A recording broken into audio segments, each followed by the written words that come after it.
like to start off wide and broad. So here's the definition of memory. If we had to define it, there's the formal definition. Memory is the retention or storage of information that can be revealed at a later time. And memory is crucial for transferring information from one generation to the next. And of course, we're talking not only of neural memory, but also of external memory. So let me talk to you a little bit about some of the historical background regarding external memory. When the Roman Empire fell, I mean, you don't have to copy this now, this is more history than neuroscience. When the Roman Empire fell about the 5th century AD, all of the classical knowledge, ancient Roman, ancient Greek knowledge, would have been lost to future generations had it not been for the effort of ancient Irish, Greek, and Arab scholars. These clergymen spent years, indeed centuries, transcribing, copying the ancient texts in order so that that information could be passed on to future generations. Now, because most of the population in Europe in medieval times was illiterate, there prevailed an oral tradition of information transmission, an oral tradition of teaching. And even to this day, some tribes in Africa still maintain this oral tradition by passing on to their future offspring, to their offspring, their future generations, basic knowledge about hunting, food, gathering, etc. So the oral tradition is quite important and has its roots in ancient times and particularly in medieval times. In Europe, at least, it wasn't until the 15th century when the printing press, as we know it with movable type, was invented in Germany. And just a historical footnote, the printing press was actually invented far back, somewhere around the 8th century AD in China. But here in the so-called West, we generally give credit to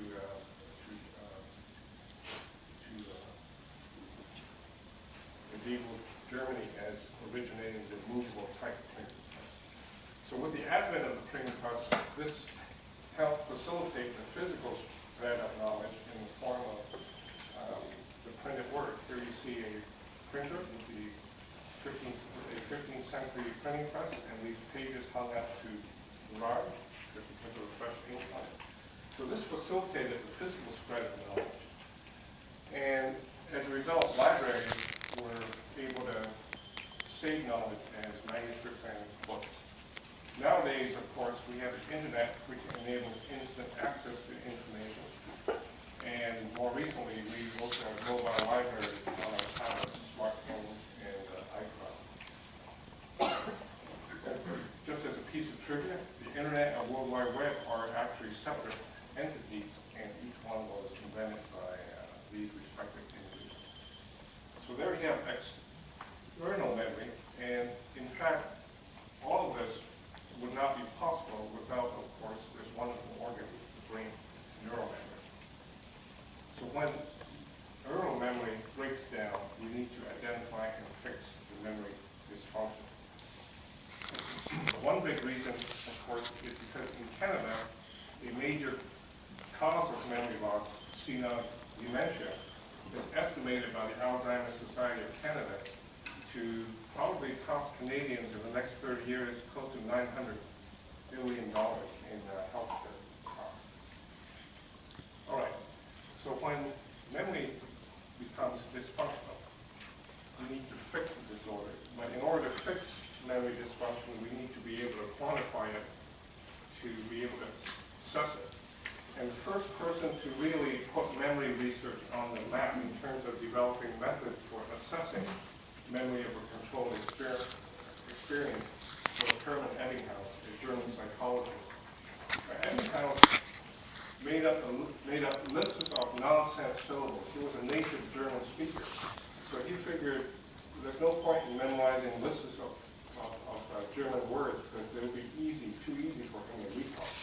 So he made a fair amount of effort making up lists of nonsense syllables such as these that had no intrinsic meaning to him.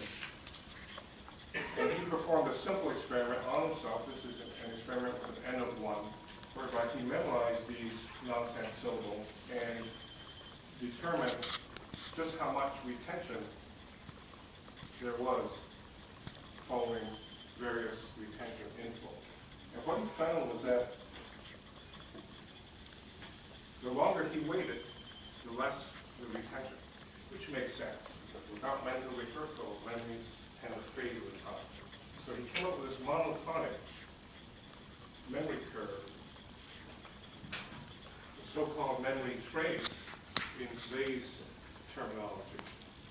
So with time, the trace strength falls. This is your classic, I call it a retention curve, I call it a forgetting curve. And more recent research in the last 50 years has revealed that this monotonic curve actually consists of two separate curves representing two related processes, short-term memory and long-term memory. So there are short-term memory traces, and then there are long-term memory traces. And there's a mechanistic distinction between the two, which I'll elaborate on later on in the lecture. But some of the important properties of STM and LTM are as follows. First of all, STM is regarded as an active state. That is, it's very volatile, it's short-lasting, it's vulnerable to disruption, and more importantly, it can be updated with new information. Long-term memories, in contrast, are relatively inactive once they're put away in long-term storage. They're very slow to fade with time. They're much less vulnerable to disruption. And because they're in an inactive state, long-term traces cannot become modified easily. And it wasn't until the work of George Miller and Alphonse Pilzecker that the term memory consolidation first came about. So what Miller and Pilzecker hypothesized was that newly learned information, for example, list A, with the passage of time became consolidated so that the longer period of time that you allow to elapse between learning list A and a separate list B, the more items will be retained from list A. If you compress the time interval between learning list A and B, the material in list B retroactively interferes with retention of the material in list A. So here you see a histogram showing the time separating the two learning episodes and the amount of recall from the original list A. The longer the time that elapses, the greater the amount of recall of list A. So they postulated that this time that needs to be elapsed, something happens in the brain to consolidate the short-term memory trace of newly learned information into a more resilient long-term memory trace of that information. And we call that memory consolidation. So here's the process. Here's a novel experience that leads to some information stored in a short-term active state that is very labile, very fragile, and can be modified and can easily erased or disrupted if you are distracted, for instance. And over time, with some sort of mental rehearsal, that short-term memory trace becomes converted into a more resilient long-term memory trace that persists for hours, sometimes weeks, and in some cases, your entire lifetime. Now, there's more recently a process that's been uncovered called reconsolidation. Some of you might have come across this term in some of your psychology classes. And with reconsolidation, long-term memory traces, they can be retrieved, much like you're pulling out a file folder from a filing cabinet full of file folders. They can be retrieved for updating. And what happens is that the long-term memory traces, when they're retrieved for reconsolidation, updating, they re-enter this active, sensitive state, fragile state, short-term memory state. And once they're updated in that short-term memory store, they can be reconsolidated through presumably the same molecular processes as had occurred with the original consolidation. Okay. So memories, long-term memories, can be updated with new information or with modified forms of existing information retrieval, entering into a temporary short-term state that's modifiable, and then return to the consolidated state through reconsolidation.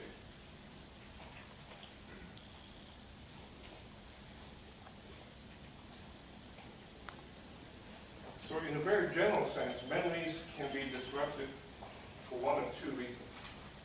There can be a failure to store the memory, in which case the amnesia is permanent. Makes sense. If there's no memory trace to begin with, then amnesia is permanent. There can also be a retrieval failure in which the amnesia is temporary. So the memory trace is there, but somehow the patient cannot retrieve it on demand at a particular time.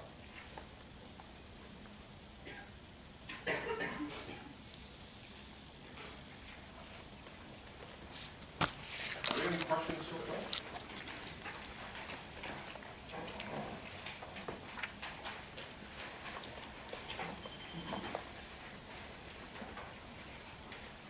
Okay, so just for fun, before I actually talk about the more serious cases of amnesia, here's a list of the so-called 7 sins of memory as compiled by Schachter, who's the chair of psychology at Harvard.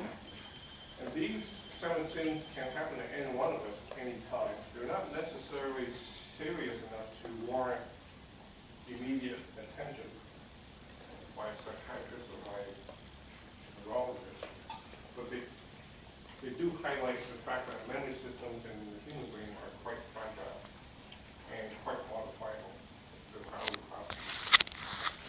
So the first one, of course, is transient. It's a weakening of memory over time. And that's been traced to circuits in the frontal lobes and in the regions adjacent to the hippocampus, the parahippocampal cortex. There's absent-mindedness, and most of the time this results from failure to pay proper attention to a particular event or experience. And this has been traced to the left inferior frontal lobes. Perhaps the most common sin of memory and the most annoying, frustrating, is blocking. It involves failure to search for the information that we want to retrieve, otherwise known as just on the tip of your tongue. You might see somebody coming down the hall towards you, and you say, I know that person, but I can't quite remember the name. Or you try to pull down the name of an actor or actress in a movie that you've seen before, but you can't quite pull it down. That's called tip of the tongue, or the clinical name for its proper name, anomia. And that's been traced to the left temporal cortex. There's misattribution where a memory is assigned to an incorrect source. So the memory is accurate. You remember a particular event accurately, but you can't attribute the correct source. You, in fact, attribute it to an incorrect source. That's traced to the hippocampus as well as the frontal lobe. There's suggestibility, in which memories can be implanted, either intentionally or accidentally. And this is one of the most fascinating sins of memory, particularly in the legal system, child abuse allegations. For a long time, police investigators weren't aware of this sin of memory, so they would often bring a child in and question that child seemingly in an innocuous way, and what they would inadvertently do is repeat the same question over and over again. Did your neighbor or your relative abuse you? And after a while, of course, the child begins to actually believe that so-and-so actually did commit child abuse, when in fact no such thing occurred. So nowadays, investigators are actually trained to be careful in their routine when they question children in child abuse cases, or in cases where serious allegations are made towards that child. Okay. So suggestibility is particularly very subtle, but so are the last two, bias and persistence. With bias, current beliefs for the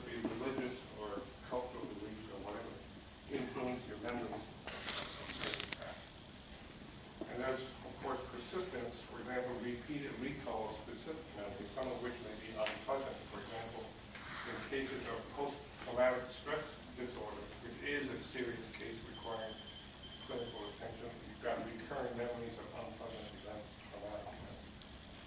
But really, an example of a harmless case of memory persistence is, you see a commercial with a snazzy tune, and no matter what you do, you can't get that tune out of your mind afterwards. You keep playing humming that tune and whatever. That's an example of persistence. And a lot of the advertising agencies, they've actually hired researchers to actually explore these two properties, bias and persistence, in order to push the advertising on a certain product. So there you have the 7 sins of memory. Keep in mind they're not all necessarily serious enough to warrant instant attention in the clinic. It can happen to all of us anytime. All right. So let's start looking at amnesia. I think you've seen this slide before in my first lecture on anatomy of the CNS, and we'll talk about each end. Just a review for you. The term amnesia refers to memory loss, and there are 2 general types of amnesia. There's retrograde amnesia, in which a lot of the information that was saved prior to the time of injury, brain injury or brain trauma, is lost. Much of the memory that was saved a long time ago, long before the time of trauma, is preserved. So childhood memories, in the case of a mature adult patient, would in many cases be preserved in retrograde amnesia. With anterograde amnesia, you get a complete loss of new information storage, so that the ability to make new memories is lost, whereas in many cases, retrograde information is preserved. Now, in the real world, you rarely come across cases that represent purely this or purely that. You usually get a mix of the two, blending in of the two types. So what are some of the physical causes of amnesia? Pathological amnesia. Here's a list. One is stroke, and the temporal lobes, within which lie the amygdala and hippocampus, are particularly susceptible to cerebral vascular injury. This is because the neurons in the hippocampus and the amygdala are highly sensitive to even the slightest reduction of oxygen supply. There's viral infection, in which viruses such as herpes simplex encephalitis infects the brain, and particularly again the temporal lobes. And when this happens, you can get amnesia, usually anterograde amnesia. There are brain tumors, which commonly occur in brain ventricles, and which can, if they're allowed to expand, press against key circuitry involved in making and exploring memories. There's closed head injury, in which the skull is intact, but the brain tends to undergo a sort of contortion. And examples include whiplash and concussions, in which there's no penetration of the skull casing, but the brain gets injured nonetheless because it's knocked around inside the skull casing. There's thiamine deficiency, which I'll talk about in a few slides' time, Korsakoff syndrome in particular, which leads to anterograde amnesia. And there's age-related neurodegeneration leading to senile dementia. You'll have a lecture from Jeff Fernandez later on in the course on Alzheimer's disease and senile dementia. And that's a major cause of pathological memory loss. So let's take a close look at concussion, because that's been in the news the last couple of weeks, or the last couple of months, since Sidney Crosby got whacked. So what happens during a concussion? Here's a medial temporal lobe. What appears to be a concussive injury. So with the concussion, a number of things happen at the level of individual neurons. First of all, these neurons, they let in a lot of calcium. Normally, calcium is high on the outside, low on the inside. And they let in a lot of calcium because there's a massive release of exanterior transporter following concussion. The transporter being the amino acid glutamate. And that causes calcium channels to open, calcium enters the cell. Potassium also flows out of the cell through potassium channels.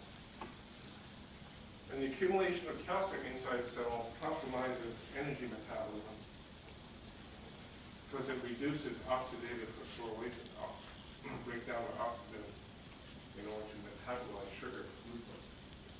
The efflux of potassium constricts blood vessels to reduce blood flow to the injured brain tissue. So as a result, you get a high energy demand, but a low energy with a low blood supply.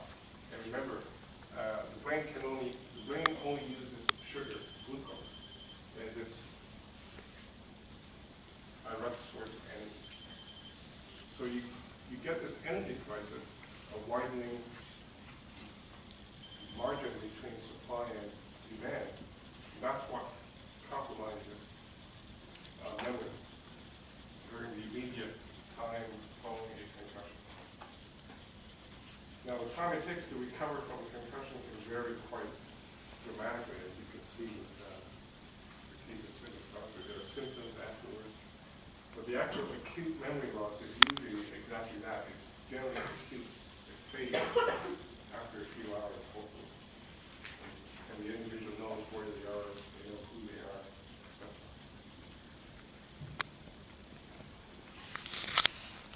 So if a patient putting concussion behind and just talking about general amnesia,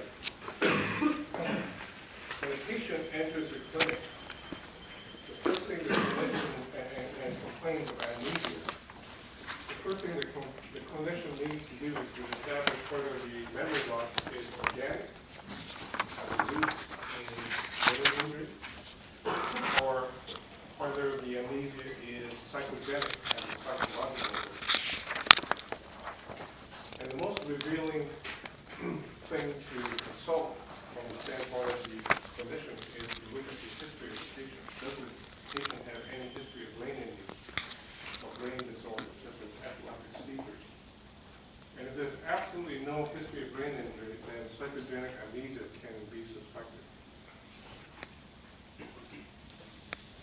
Now, it's not always easy to figure out whether the amnesia is purely organic or purely psychogenic, because a lot of things can influence memory. For example, a patient might have no history of brain injury, but he might have apparent amnesia because of an attention deficit. Remember, attention and memory, they usually go hand in hand. If you don't pay attention, chances are you won't retain the information for very long afterwards, and that could show up as apparent amnesia. Now, it's important to remember that clinicians assess behavior when they're assessing memory. You can't really put memory in a pan and weigh it or a test tube or whatever. It's quite an ephemeral, abstract phenomenon. It's a cognitive process. Instead, clinicians can observe different aspects of behavior, and multiple factors influence behavior, and they're listed here.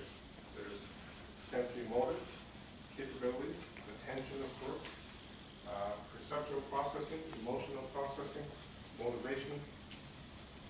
All of these come into play under the umbrella of human behavior. So to assess an amnesic patient, you need to apply a whole series of tests, behavioral tests, aimed at sorting out these individual contributors to overall human behavior. And the ultimate goal of all of these tests is to determine just how specific the amnesia is, the memory deficits are, and also how extensive the deficits are. For example, how far back in time does the amnesia extend? And also which particular brain structures might underlie that particular amnesia.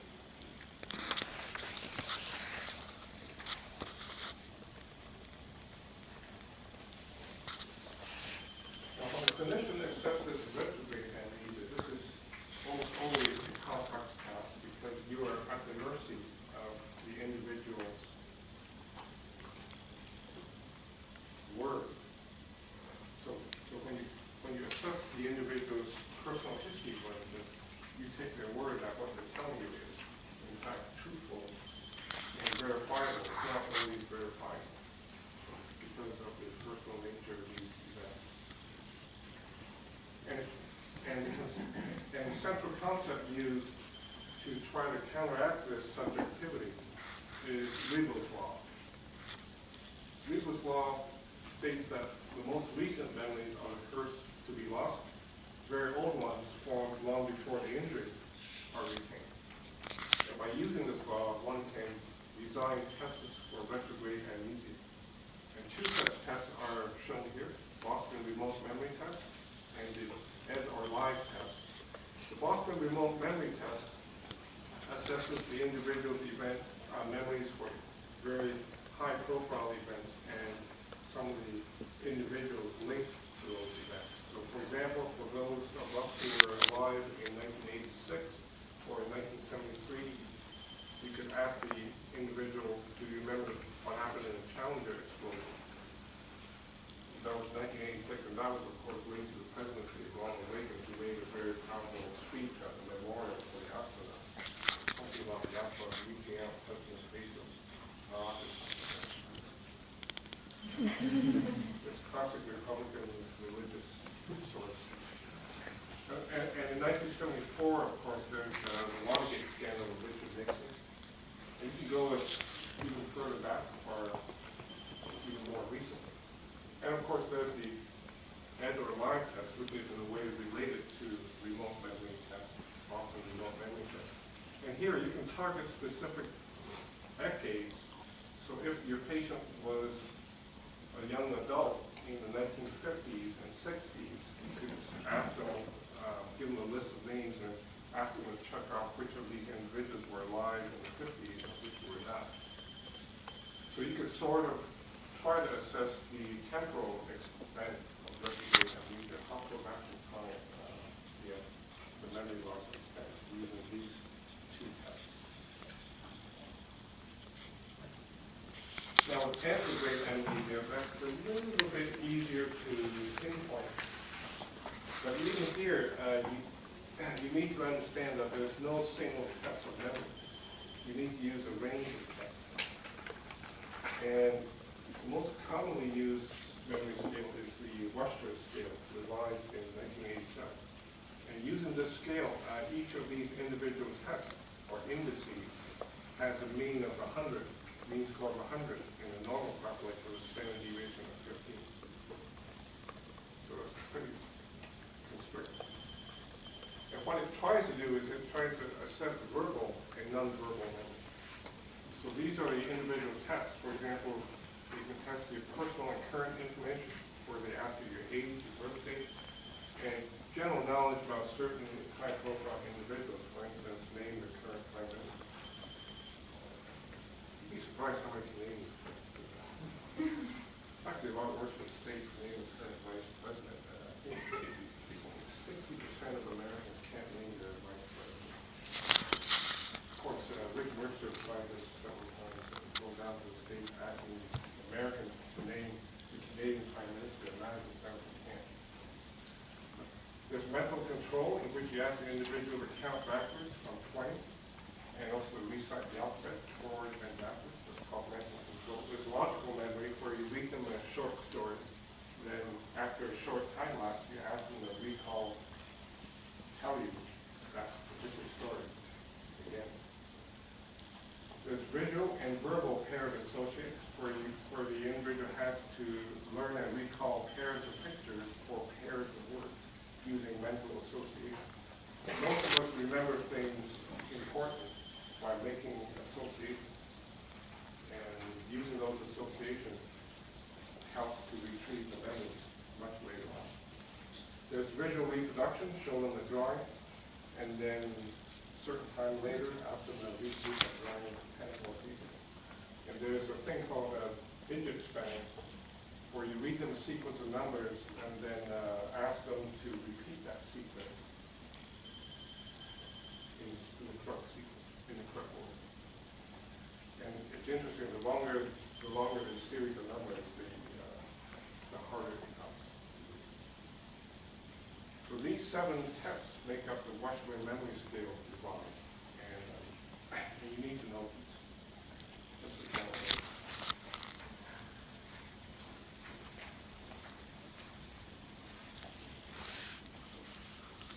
interim summary, one.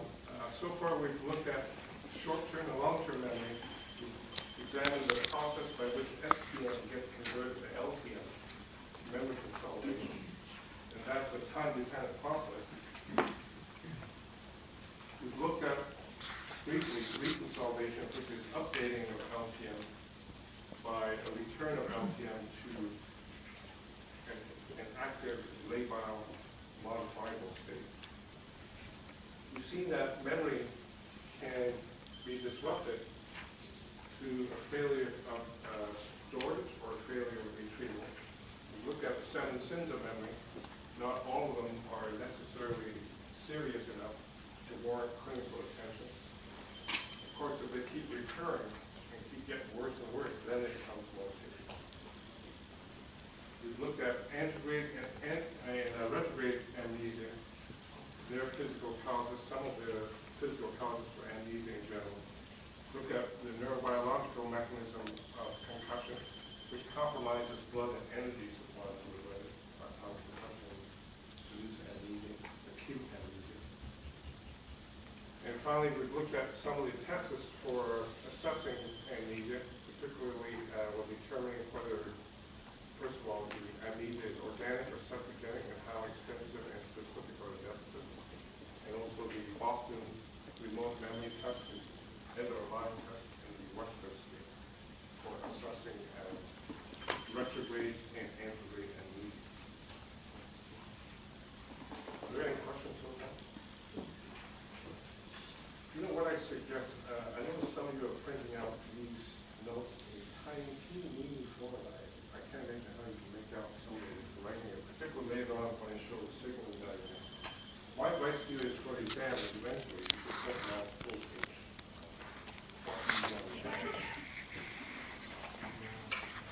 So let's look at some more prototypical examples of amnesia. There's a condition known as transient global amnesia, TGA. And its main symptom is, again, antegrade amnesia, the loss of the ability to make new memories of people, faces, and things, but also the loss of very recent retrograde incidents. So you can't recall the most recent past.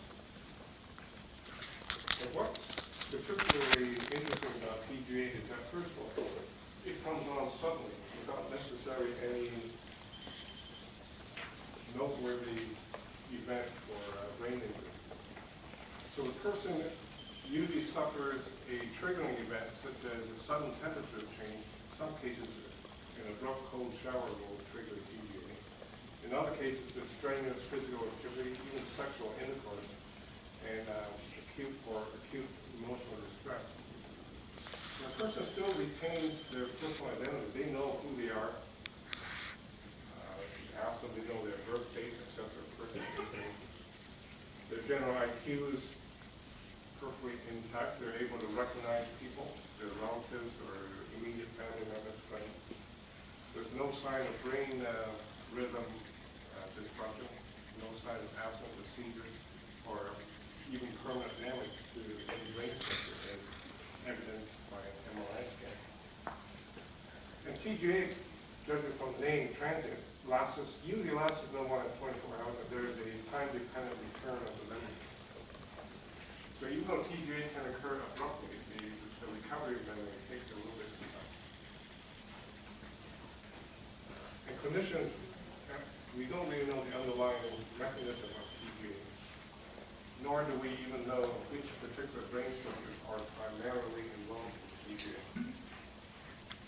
Very often there's evidence that the frontal lobe along with medial temporal lobe.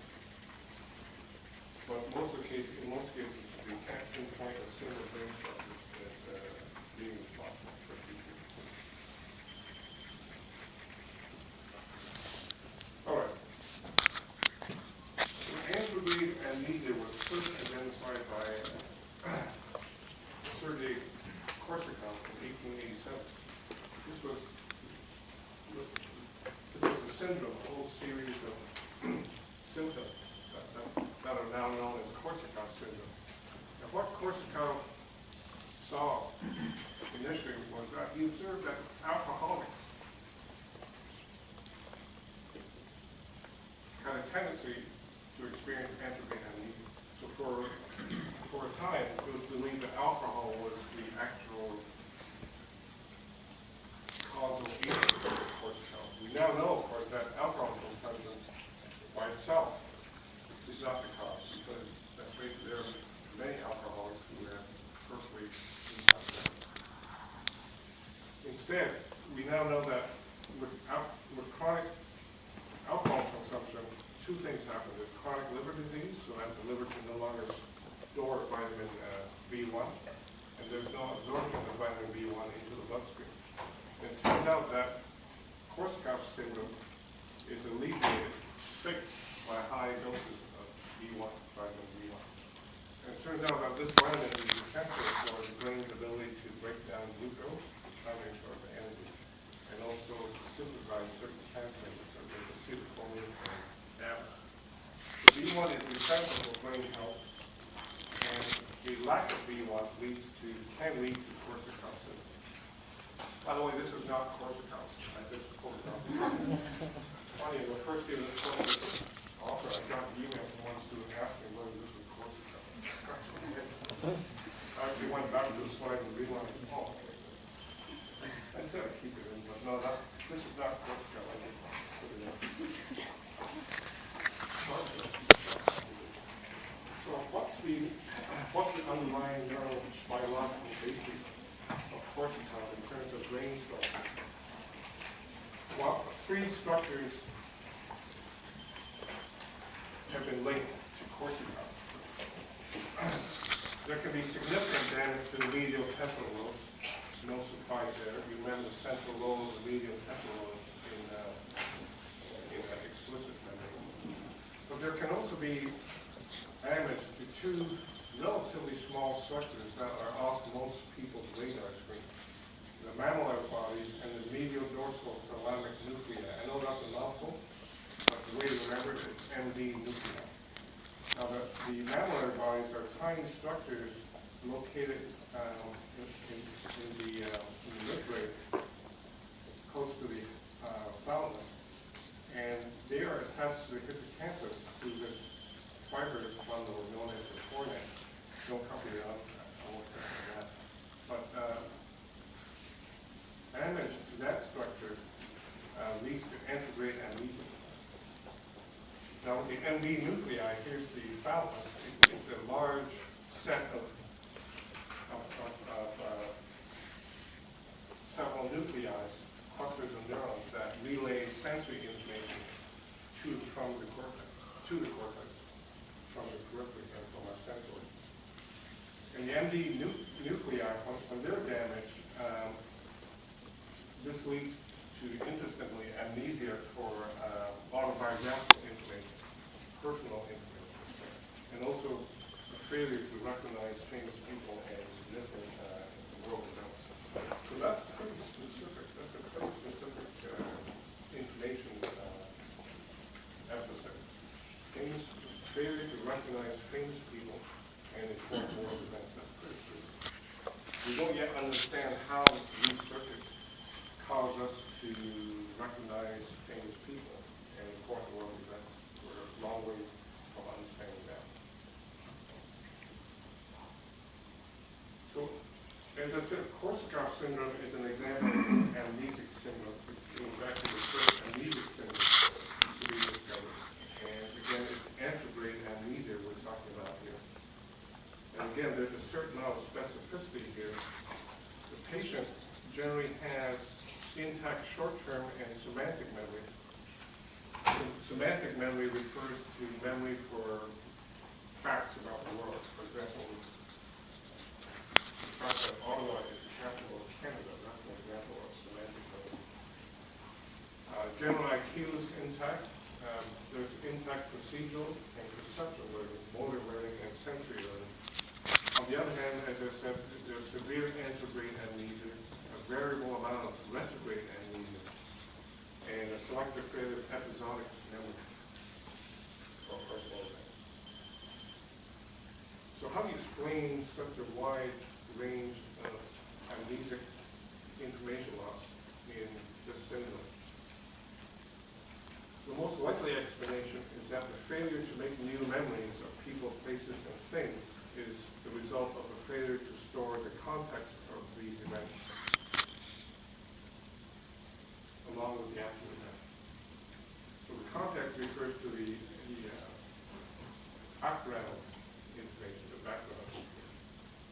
So your ability to distinguish the memory of today's lecture from the memory of my second lecture on signaling or my first lecture on anatomy, you're able to distinguish between those three memories by probably because during the lecture you also store contextual information regarding the nature of the material, perhaps even the nature of the lecture delivery. Maybe I said something that was adding out in memory or whatever. It's that contextual information that needs to be encoded in order to preserve the memory of that event as separate from other memories. Secondly, there's probably also an impairment in memory consolidation that underlies temporal lobe amnesia. Okay. So the failure to convert short-term into long-term memory could very well explain the amnesic symptoms.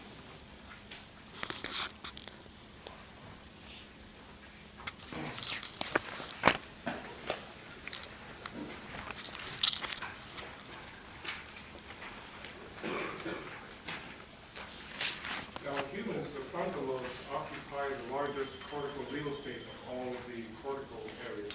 And so it's not surprising that when there's trauma to the frontal lobe, a lot of things can go wrong. But these four symptoms are most commonly observed symptoms of frontal lobe injury. The first is confabulation, whereby the person produces false memories, sometimes without knowing it. So they might tell an investigator or a psychologist who's interviewing them that they remember such and such events occurring, when in fact there is clear evidence that those events never occurred. But deep down they really do believe in their own false memories. So that's called confabulation. There's also source amnesia, which I touched upon earlier in the 7 sins of memory. Can't remember the source of knowledge. So the memories might be accurate, but they are linked to the wrong source. And as you can imagine, number 1 and 2 play a big role in some criminal cases. And so there are legal implications of this. For example, a witness might get the facts correct, but attribute a particular action, criminal action, to the wrong individual. That's also called source amnesia. That's also an insidious, dangerous form of source amnesia. And also, certain witnesses may actually confabulate, use false memories of events that actually never occurred, for which there is physical evidence that they never occurred. Thirdly, individuals with frontal lobe damage have a really hard time describing their memories in great detail. They tend to be vague and very general, superficial. It's almost as if the richness of their memories were wiped out. It's not because of a problem of vocabulary. They have normal, even superior IQs, but they fail to describe memories in rich detail. And of course, you get impaired working memory or impaired short-term memory. So the overall consensus among researchers is that the frontal lobes play a key role in memory retrieval. And to a certain extent, all of these requires a fair amount of memory retrieval. And they can be viewed as defects in the process that we call memory retrieval.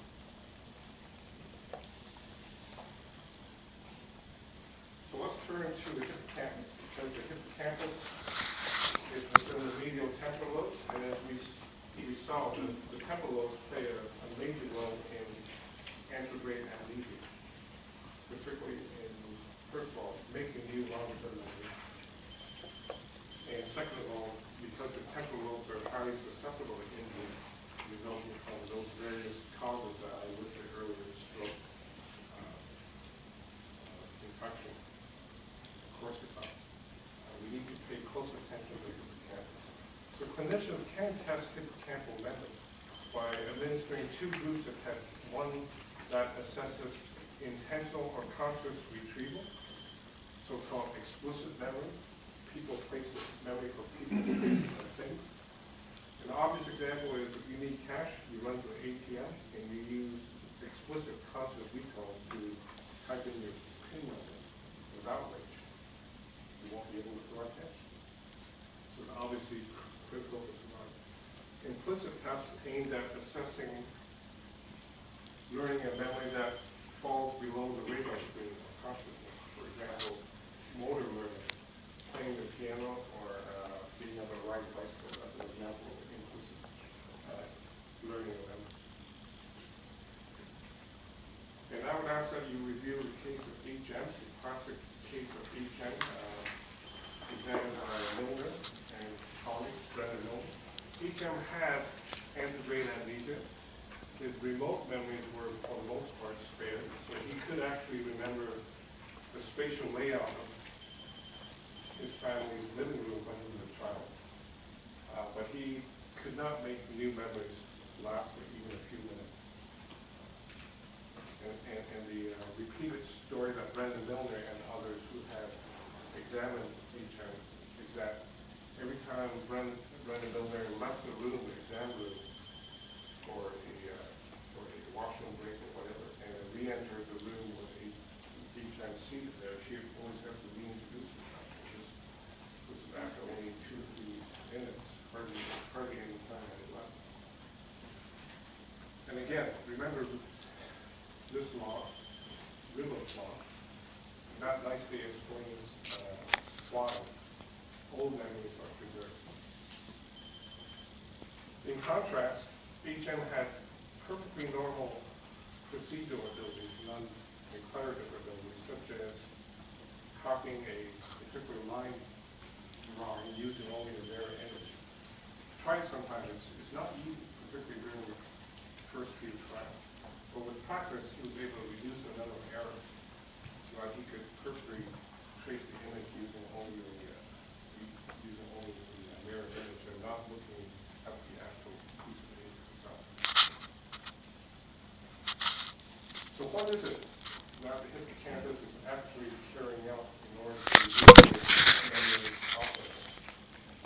Here's the medial temporal hippocampal system, represented schematically, of course. Here's neocortex, multiple areas of neocortex. Each one of these circles represents a cluster of neurons. So when new information gets stored away in neocortex, what we think is happening is that the medial temporal lobe, including the hippocampus, forms a node in order to tie together each individual element of a single memory space. So you might have a memory of what you were doing one summer day in bed. So you sort of remember the smells, the sounds,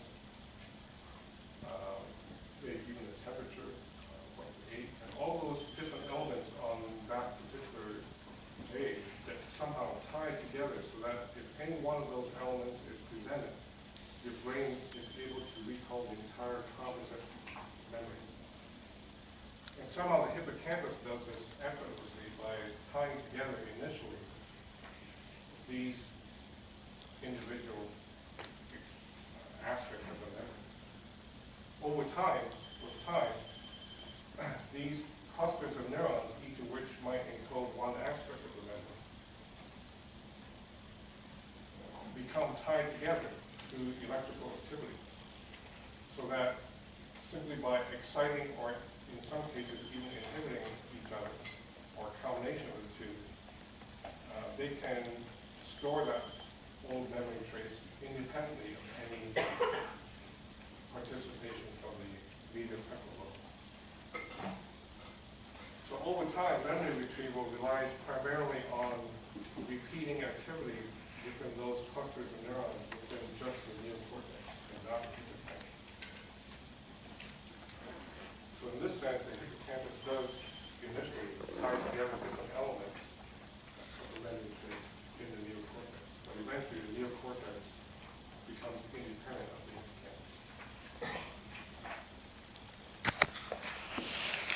the idea has been tossed around that when memories are first formed, all the multiple clusters of neurons in the neocortex are tied together during memory formation by neurons in the hippocampus.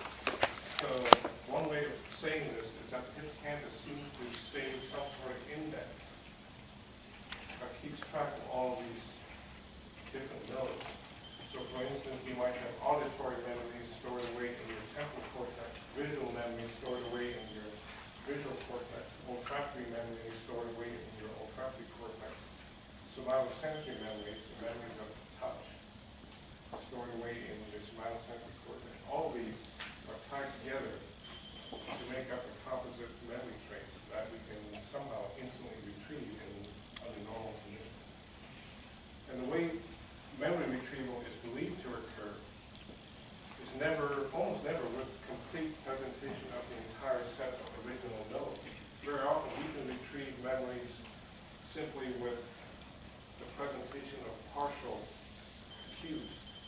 So for example, if this set of clusters of neurons represents the original array of neurons for that particular memory, presentation of just enough sensory cues to excite just two of this original array may be enough for the hippocampus to say, aha, these two belong to the entire set of original arrays, and therefore let's complete the pattern. And this is called pattern completion. Psychologists might refer to this as remembering by association. Neurobiologists like the term pattern completion. So for instance, if I showed you this picture, pixelated picture of a face, and then several days later, I presented one of these three images, chances are most of us won't be able to retrieve that face. We call it face with this image. If you do, you should probably see a clinical neurologist. Some of us, a small percentage of us, might be able to recall a face with just this image presented to us, but most of us will probably recall a face, this face, the original image with that. Okay, that's called pattern completion. Again, this is visual, of course, but the same principle applies to information in other sensory domains, auditory. I mean, most of us can recognize a favorite tune just by the first three notes. I mean, I can recognize any tune by Beethoven in the first three notes. I'm not much of a Beethoven fan. That's pattern completion by the brain. And hippocampus plays a key role in that by not only binding together the original memory trace on the formation, during the formation phase, but also during the retrieval phase, it preserves that binding in order to fill in the spaces, fill in the gaps. Now, HM, of course, has no medial temporal hippocampal system because a lot of that was taken out during his surgery for treatment of epilepsy. So as a result, he can't form new memory traces to begin with because he has no structure to bind together the different elements. He can still retrieve old memories for reasons which I showed in the previous one. But in terms of making new memory, he can't, because he can't bind together, he can't form that initial binding. Are there any questions so far?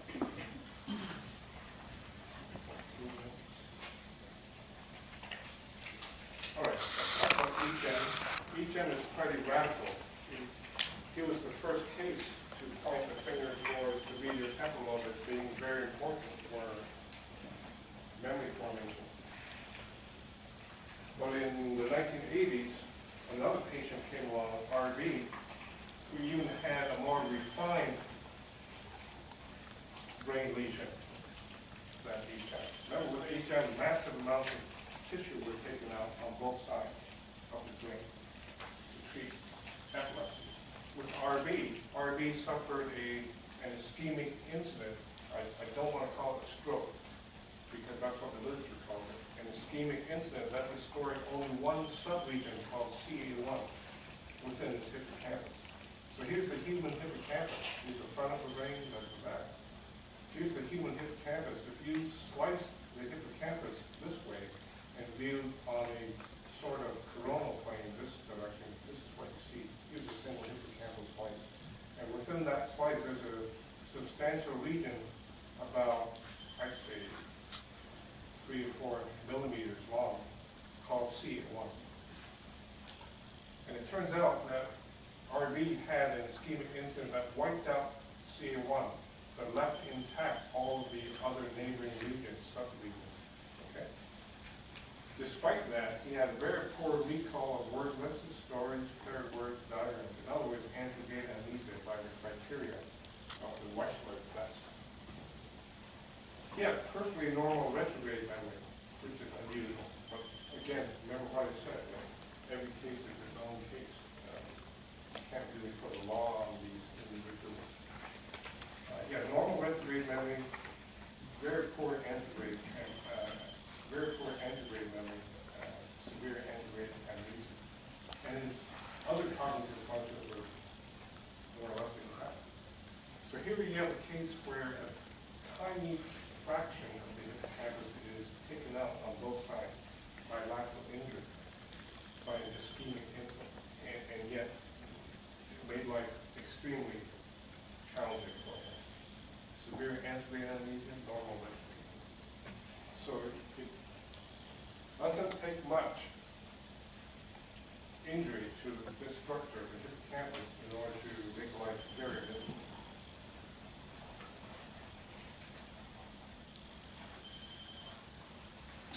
So here's my interim summary 2.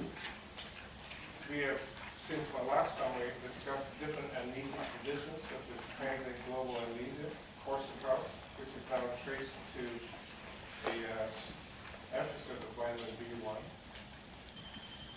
and also amnesia resulting from frontal lobe damage, or more correctly, memory dysfunctions resulting from frontal lobe damage, such as confabulation, very poor short-term memory, source amnesia, and superficial recall.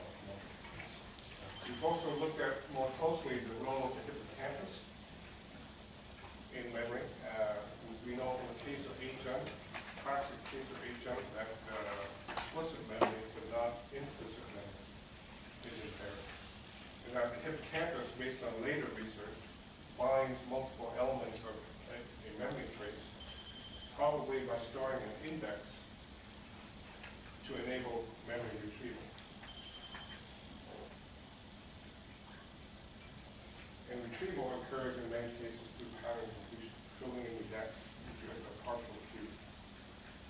We've also seen the case of RV, a patient where an ischemic incident takes out the circumscribed tiny subregion of the hippocampus, very ischemic. And in fact, area CA1 is probably the most well-characterized region of the mammalian brain. There's a ton of research on area CA1 synaptic plasticity in the rodent literature. You go into PubMed and type in hippocampus and area CA1, you get thousands of pages.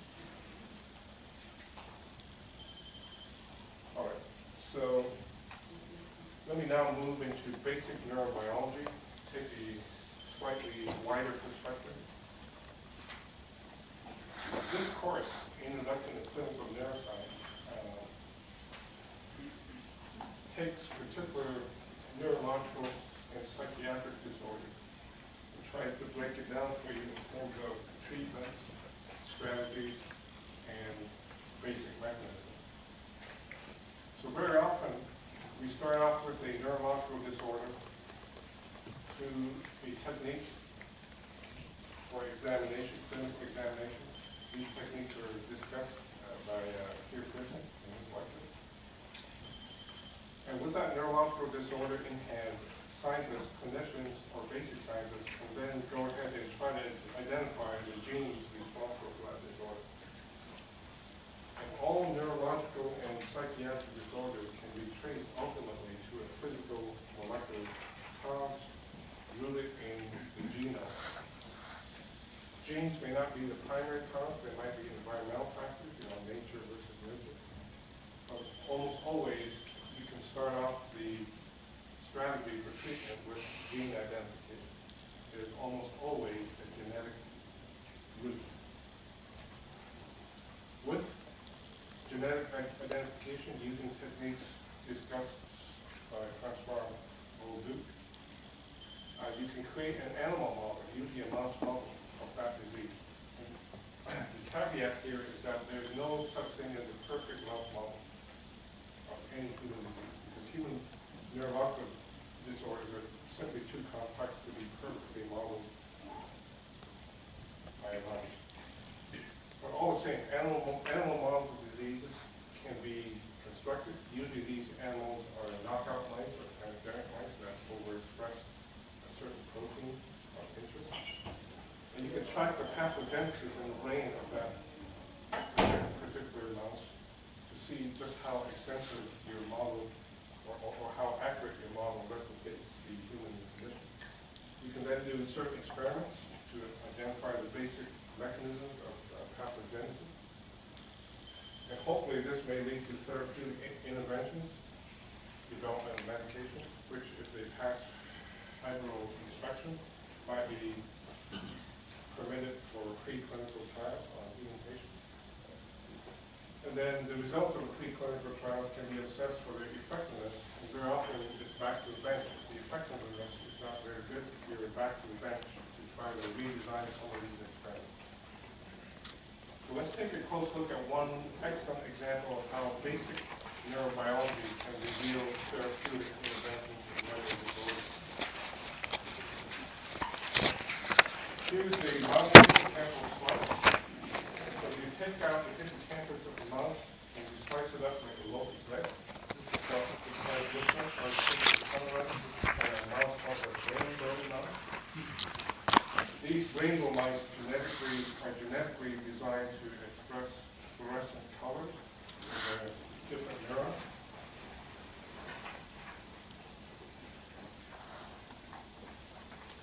So here's, you see this jungle?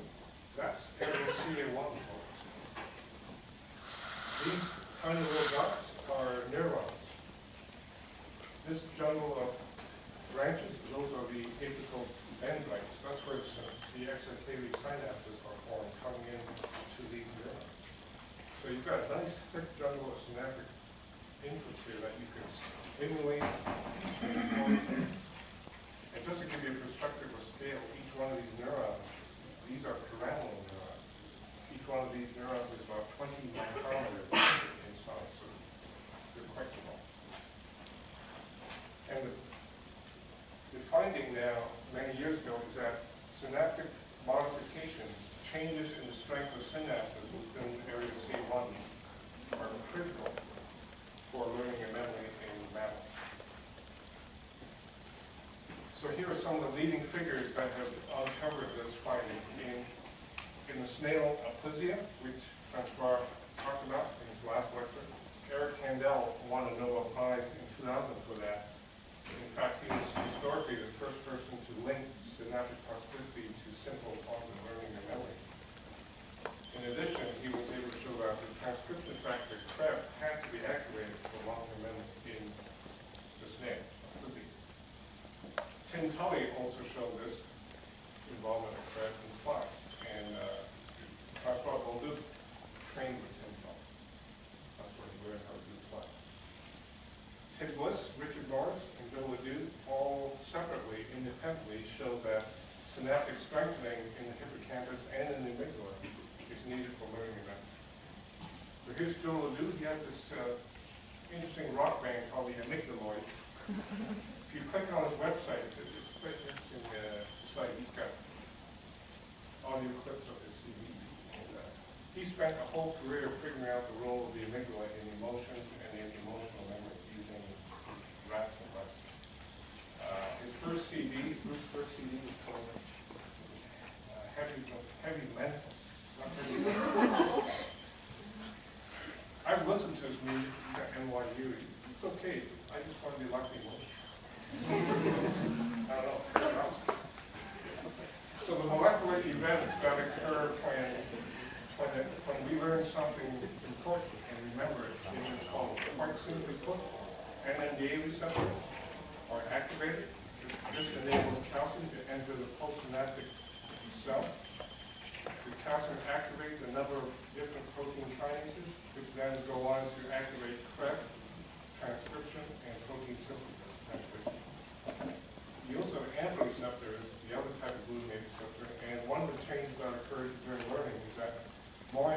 receptors can be inserted into the membrane to amplify the signal.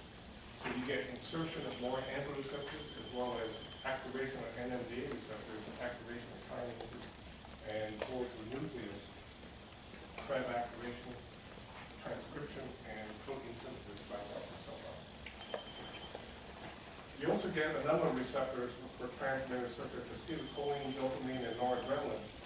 And these receptors can fine-tune the amount of strengthening of the synapse. It's like turning up the volume or the bass and treble of the stereo system. They can fine-tune the amount of strengthening of these synapses. So where does this lead clinically? Well, if you take the guiding principle that synaptic plasticity is critical for memory storage, then it follows that if you can boost synaptic plasticity, you should therefore boost memory. And that's going to be the underlying principle here in the memory field. So here are three commonly used targets for drugs to boost memory. The first, of course, is the AMPA receptor. And there are drugs called AMPA-kines, two of which are named here, that are known to enhance ion flow through the AMPA receptor by preventing the AMPA receptor channel from closing and keeping it open as long as possible. The AMPA-kines can actually boost memory. There are drugs that act through acetylcholine by activating the nicotinic acetylcholine subtype receptor. And one example is a drug called isoponicline. Another way to prolong the action of acetylcholine is, of course, to inhibit its breakdown. So drugs that block the enzyme that breaks acetylcholine down, cholinesterase. These inhibitors, one of which is called Aricept, can also reduce memory. And if you remember from your last lecture, whenever cyclin AMP increases in the cell, it activates nuclease, then enters the nucleus to phosphoryl extraction, which is extract memory. So anything that boosts the signal of the amount of cyclin AMP by inhibiting the breakdown should be able to enhance memory. And the enzymes that break down cyclin AMP are known as phosphodiesterase. And phosphodiesterase inhibitors such as rolotam and methanol can therefore increase cyclin AMP levels, and it is shown to boost memory. In fact, rolotam for a long time was used as an antidepressant. So unfortunately, you have a bunch of depressed patients going around with super memory. It's not the best of that. The problem there is that the depression usually results from sometimes repeated recall traumatic events, and you don't want to reinforce that cycle. So that was problematic. They've since developed more refined drugs for that. So there you have a strategy, a rational strategy based on basic neurobiological research. So to wrap up, I'm going to point out to you that research on mechanisms of learning and memory has its intellectual origins here in Canada. We of course have the famous Canadian psychologist Kent, who came up with the idea that cells that fire together strengthen together, and that's turned out to be true. We also have Brenda Milner, who's still alive and active at the Montreal Neurological Institute, and her landmark work on characterizing ECAP. You also have two individuals who were born in the United Kingdom, England, but who trained in Canada before making their landmark contributions. The first, of course, is Tim Bliss, who discovered a form of synaptic plasticity known as long-term potentiation. This was around 1966. You have Graham Collingridge, who, while he was working at UBC, he's now at the University of Bristol. While at UBC, he established that if you block NMDA receptors, you block synaptic plasticity. And this opened up a whole explosive area of research on NMDA receptors. We now know that NMDA receptors are a major contributor to cell death following a stroke, and following any brain injury that results in a massive influx of calcium. We now know that NMDA receptors are required for cortical plasticity, remapping of the brain following, say, amputation of the brain, and so on. So here's my overall summary. I've broken it down to history, neurobiology, and clinical aspects. You should use this as a campus as you go through the material. I know there's a lot of material, but hopefully you'll be able to tie them together. If you get the campus, you'll be able to tie them together all different types. And if you had to read just one book on memory, I recommend Larry Squire and Del from Scientific Records on memory and from mind.